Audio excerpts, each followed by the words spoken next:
So, to follow up what I was saying about evictions earlier, they can be costly on both sides.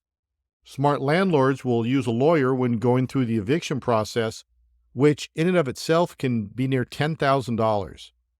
Add in the amount for lost rent, damages, the cost of your time in general, plus the stress of it all, and you may find the tenant buyouts are the best option.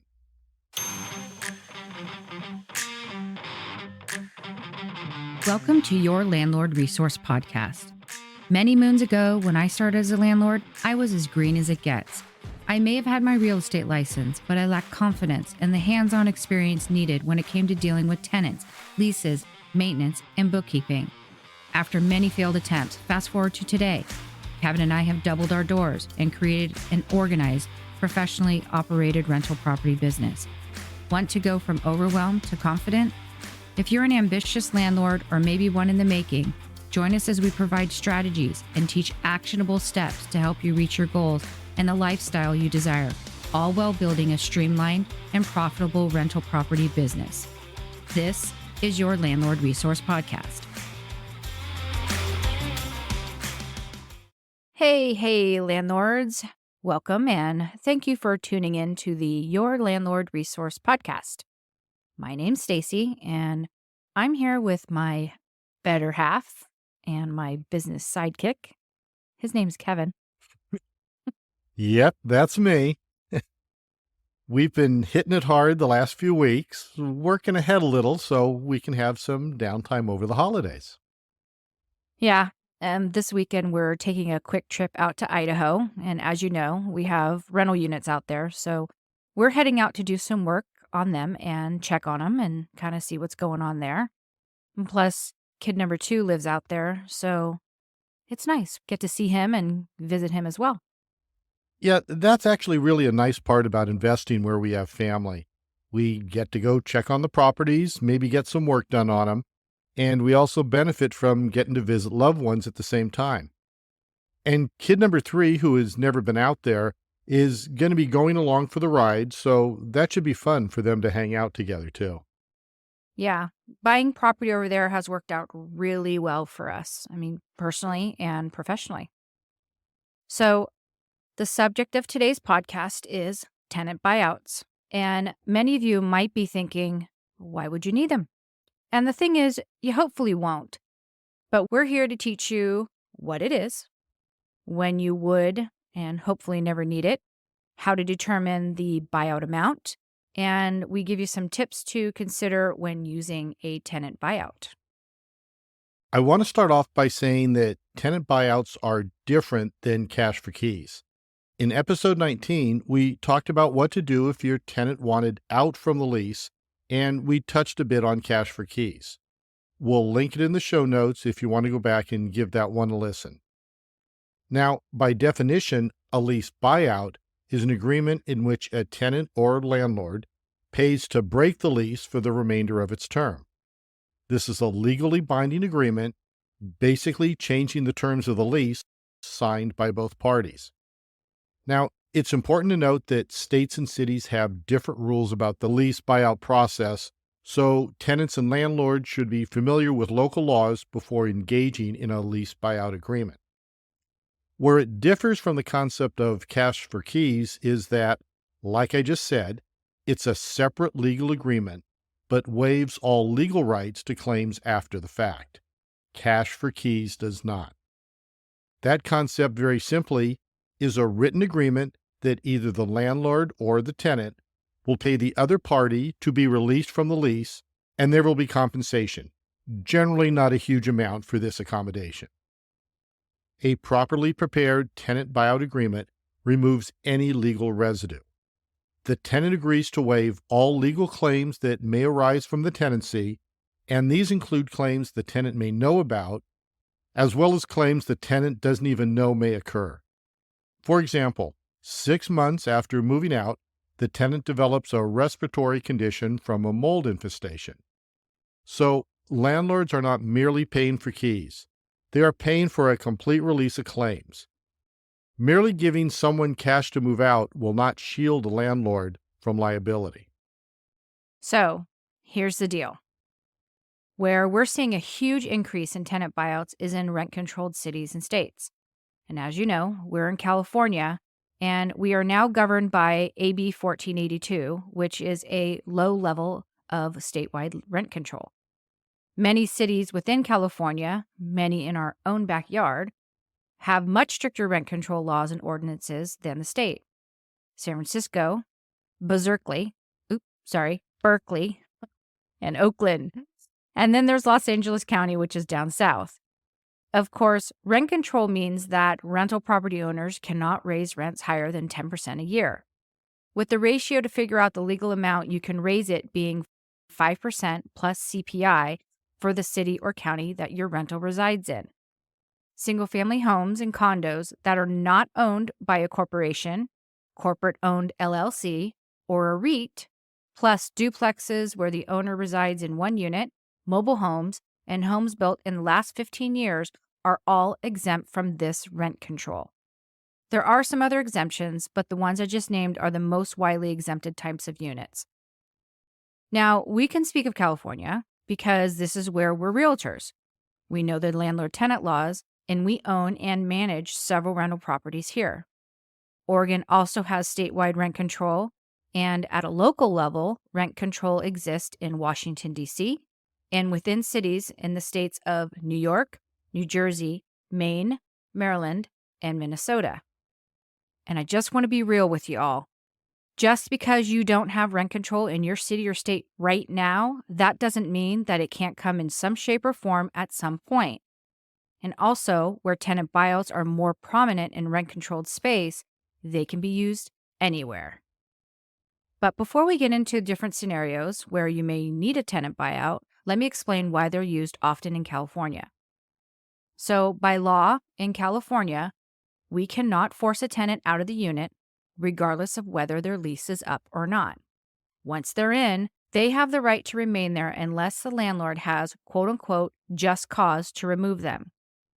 And just cause is something like they don't pay their rent, there are major lease violations that they refuse to remedy, the landlord is going to do significant renovations to the unit, which would require the space to be vacant, or they or an immediate family member are moving into the unit to live there. In these cases, we have to give proper notice or go through the eviction process to get an existing tenant out. There have been updates to the Ellis Act, which allows landlords to remove their unit from the rental property business and live in the space personally. And essentially, that is basically you're going out of business on that rental. Because many landlords were saying family members were moving in, waiting 6 months with no such thing happening, and then putting the unit back on the market at a much higher rental rate. Now, or soon, landlords are going to have to prove that they have moved in and must remain a resident for more than, I think it's around 5 years. If they choose to put it back on the market, it has to be at the same rate that they were charging prior to invoking the Ellis Act claim. And the last thing I want to say is that if a landlord does do this, often cities require them to pay the tenant who they're evicting a relocation fee. Yep, welcome to California. But seriously, many of the landlord-tenant laws are really not horrible. I mean, we aren't thrilled about not being able to raise rents, as we did have one tenant that was way below market, and it took us a couple of years to get him where we were comfortable with a rate. But many of the issues are because people just get greedy. They give all of us landlords a pretty bad name because they are doing some pretty cruel acts, like evicting elderly people on fixed incomes without offering any support. And not because they want to improve the unit or move in themselves, but because they just want to earn more money.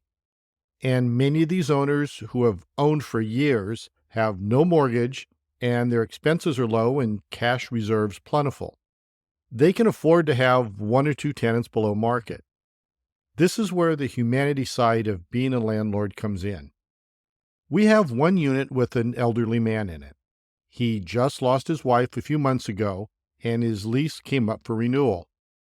We could have raised his rent to meet the other units in the building, but decided he's been through enough, and we'll give him a very small increase and see how it goes next time when the renewal comes around. We also needed to consider that his unit needs work, and right now, we're okay with waiting for that to be completed. For those of you who get yourselves backed into a corner or where you can only see the dollar signs and not consider the person who was renting from you, maybe you need to take a step back and ask if being a landlord is what's best for you. Because what comes around goes around. Money is great, but it is not the end all be all. There are some situations where we should step back and consider the well being of the tenants involved. Certainly not all of them, but with elderly, disabled, vets, we need to consider giving back to help them out a little bit.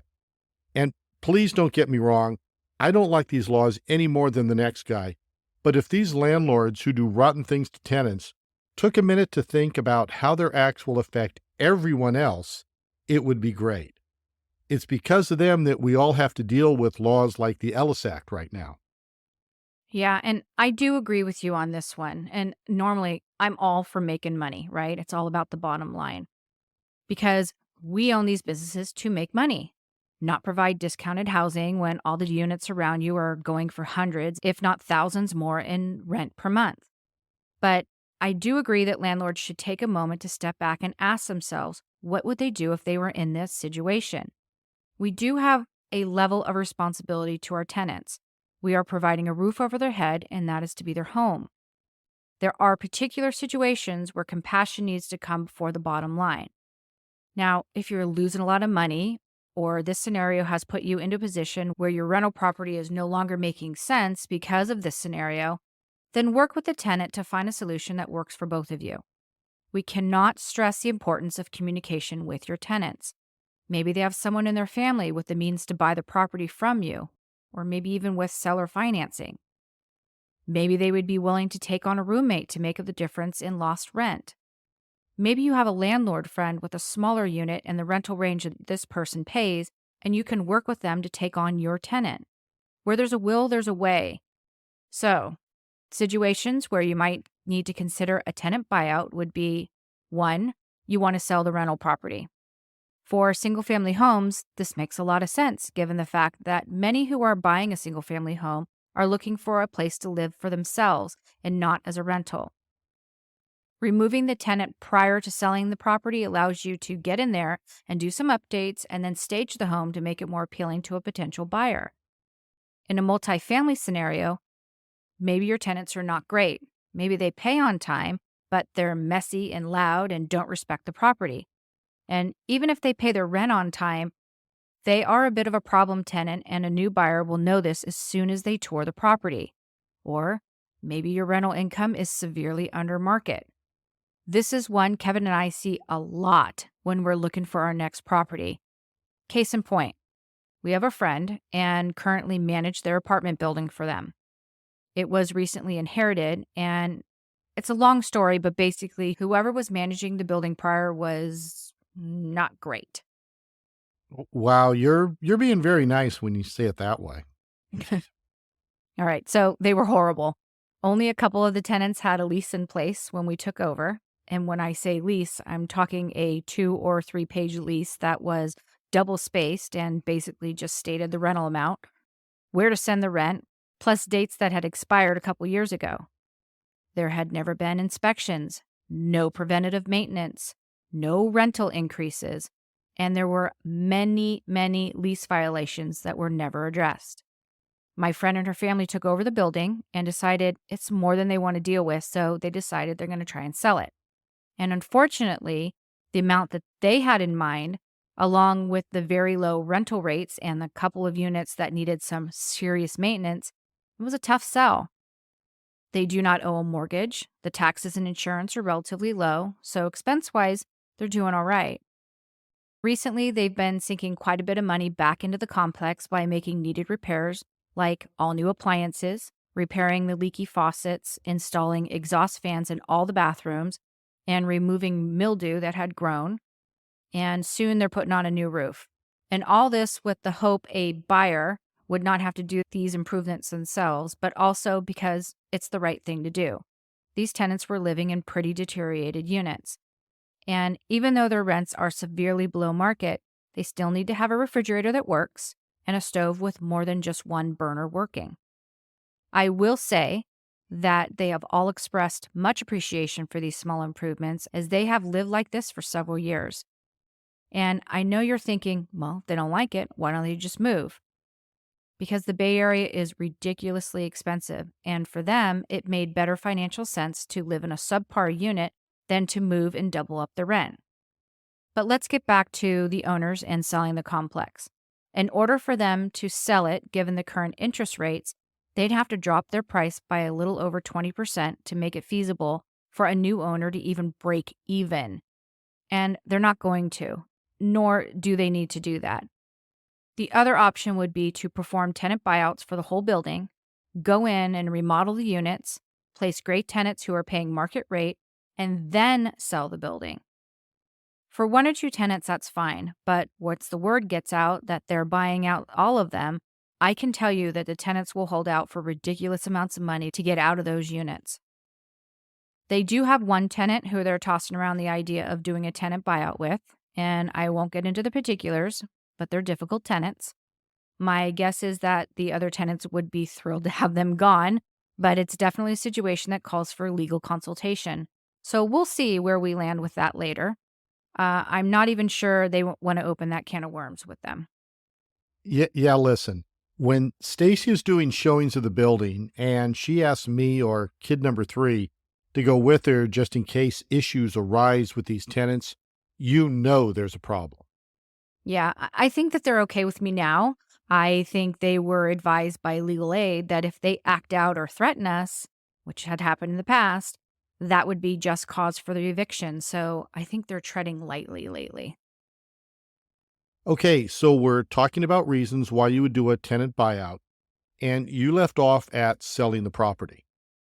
For single family homes, so the new homeowner doesn't have to go through an eviction, and for multifamily, in the case that the rents are severely below market and new owners are not looking for a quote unquote value add opportunity. Basically, getting the home or complex in a position where it is at its best to present for a sale. Another reason is to move in yourself, or maybe a family member needs a place to live. If it is mid-lease and you or your family member have nowhere to live, you might need to break the lease and move in yourself. Remembering that a lease is a legally binding document, and where you have the right to evict them if they violate the lease, the tenants have rights too. In order to break that lease, there needs to be some level of compensation. The third most common reason we see is if the owner wants to move forward and do major renovations to the unit. Now, this is one I scratch my head over. If not in a rent-controlled area, why not just wait until the lease ends and just not renew it? Give the tenant ample notice that you're not renewing the lease because you want to remodel it. Well, usually because they want to sell the rental property. And maybe the market is in a place where it's a good time to scale and they want to sell that property and generate cash to buy a bigger, better property. They probably want to spruce it up before they sell it, and getting that tenant out makes it much easier to sell once the renovated unit hits the market. If they have a tenant that's 6 months into the current lease, the landlord might not want to wait another 6 months to get them out. And look at the way things have been this year. 6 to 8 months means a difference between a couple of percentage of in the interest rates too. Okay, I get you. That makes sense. Okay, the last reason you would buy a tenant out of their lease is if they're violating the lease, but you don't want to go through the time and expense of a formal eviction. Because evictions are not always guaranteed, especially in rent-controlled areas. You have to really make sure to cross your T's and dot your I's, or the whole thing can be tossed out. And they can also take months. I mean, we've heard some taking up to 9 months, and that was in a landlord-friendly state. Additionally, if the tenant is evicted and angry about it, there's a really high probability they're going to damage your unit. We've seen cement down the toilets, walls destroyed, appliances stolen, and the list goes on and on. So a tenant buyout may be your best option if you sense an eviction is too daunting. Okay, what's next? I think you should talk about tenant buyout negotiations and how much we are seeing landlords pay for them. Okay, will do. Well, here's where the fun begins, guys. First and foremost, you need legal assistance if you're going to be doing this right. If you want the tenant out and they have a right to be there, they hold the upper hand in the situation. Your real estate attorney will be able to advise you on how to negotiate, provide state-approved forms, and estimates of the amount your tenant may ask for. So, we've seen landlords go through this process by approaching the tenant, asking them to sign some disclosures, and then explain what they mean for the tenant. That's just wrong, and it leads me back around to my rant earlier. Be kind and don't try to pull any funny stuff. Communication is the key here. Meet with your attorney and see what you're up against. The amount you pay will be determined by the tenant's equity in the unit or how long they've lived there. The longer they've been there, the more they'll get. Their age plays a huge factor as well. Elderly, and especially if they are considered disabled, can draw a much higher amount because they are likely on a fixed income. In strict rent-controlled areas of California, the base amount can be as high as 10 times the annual rent. So think about it. If someone is paying $1,000 a month or $12,000 a year, it is assumed they'll stay in the unit for an additional 10 years. And the amount a landlord would have to pay to get the tenant out? $120,000. And where this is an extreme circumstance, there was a buyout a couple years ago that paid out $436,000 to an older couple who resided in a penthouse apartment for over 30 years.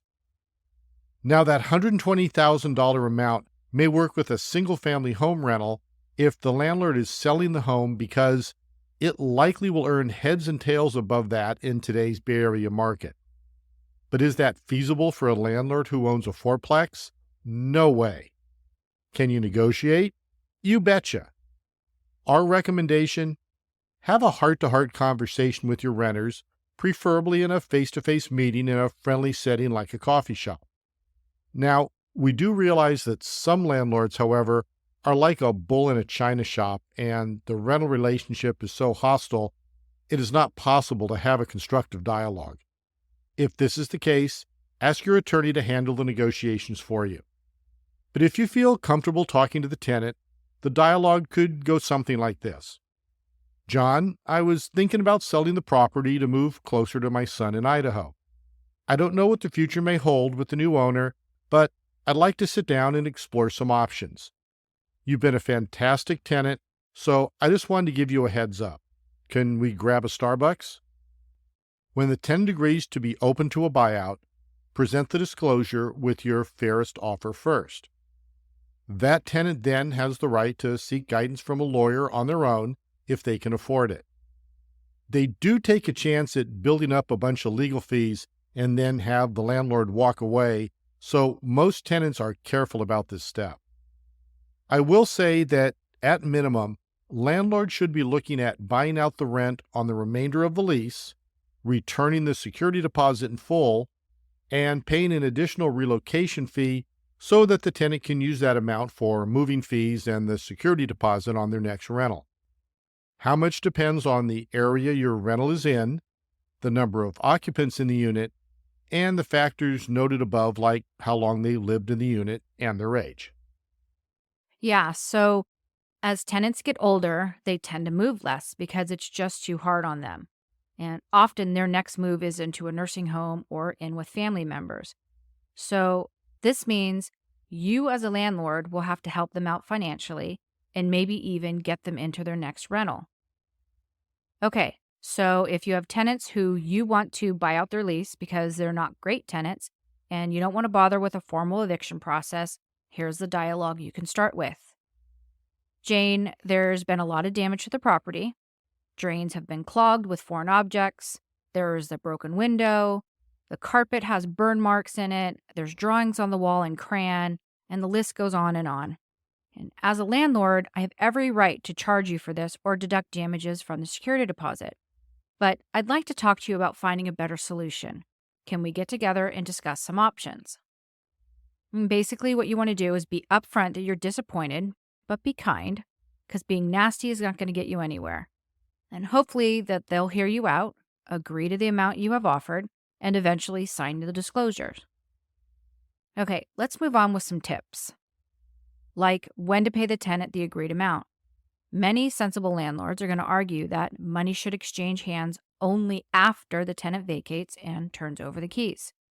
Yet, the whole goal of a tenant buyout agreement is to motivate your tenant to envision a new chapter in their life and have the means to move on.